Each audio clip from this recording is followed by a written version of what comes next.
আমনের ভরা মৌসুমেও দেশজুড়ে অস্থির চালের বাজার। 2 সপ্তাহের ব্যবধানে পণ্যটির দাম বেড়েছে কেজিতে 8 টাকা পর্যন্ত। দফায় দফায় দাম বাড়ায় নাজেহাল ক্রেতা। কৃষক ন্যায্য দামে ধান বিক্রি করতে না পারলেও ধানের দাম বৃদ্ধির অজুহাত দিচ্ছেন চাল কল মালিকরা। আর ব্যবসায়ীদের মনে করছেন উৎপাদন থেকে বাজারজাতকরণ পর্যন্ত এর তদারকির দরকার। অন্যদিকে কৃষকের ন্যায্য দাম এবং ভর্তুকি নিশ্চিত না হলে বাজার নিয়ন্ত্রণ সম্ভব নয় বলে মনে করছেন কৃষি গবেষকরা। উষা ফেরদৌসের রিপোর্ট।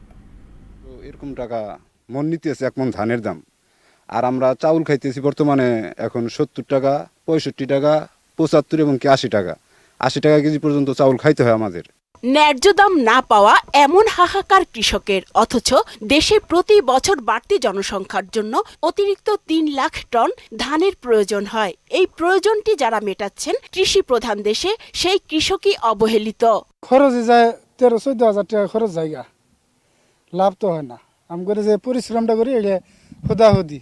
আমনের ভরা মৌসুমেও 2 সপ্তাহের ব্যবধানে বস্তা প্রতি দাম বেড়েছে 300 টাকা। খুচরা পর্যায়ে কোম্পানিও মান বেঁধে প্রতি কেজি নাজিরশাইল 75 থেকে 85 টাকায় বিক্রি হচ্ছে, যা সপ্তাহ 2 আগে ছিল 72 থেকে 80। সরু চালের পাশাপাশি মাঝারি ও মোটা চালের দামও কেজিতে বেড়েছে 5 টাকা। 8 টাকার মতো বাড়ছে। আমি এখন 76 করে নিচ্ছি। এখন আসলে ভরা মৌসুম, আমন ধান অ্যাভেলেবেল বাজারে, তারপরেও দাম বেশি। দাম বাড়ার জন্য পরস্পরকে দুষছেন খুচরা পাইকারি বিক্রেতা ও মিল মালিকরা। 1 কেজি মিনিকেটে 8 থেকে 10 টাকা বাড়ছে। মিলাররা বলতেছে ধান পাওয়া যায় না, আর কৃষক বলতেছে আমাদের থেকে ধান কম দামে বেচে মিলাররা।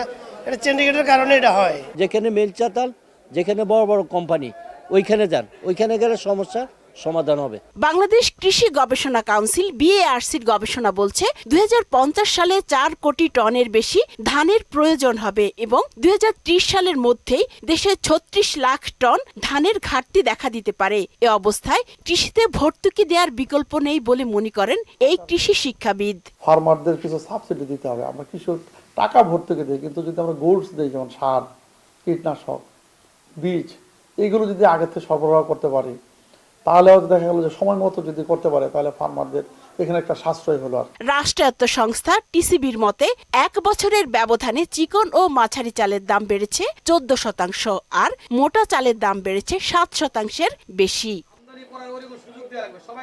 উষা ফেরদৌস, মোহনা সংবাদ, ঢাকা।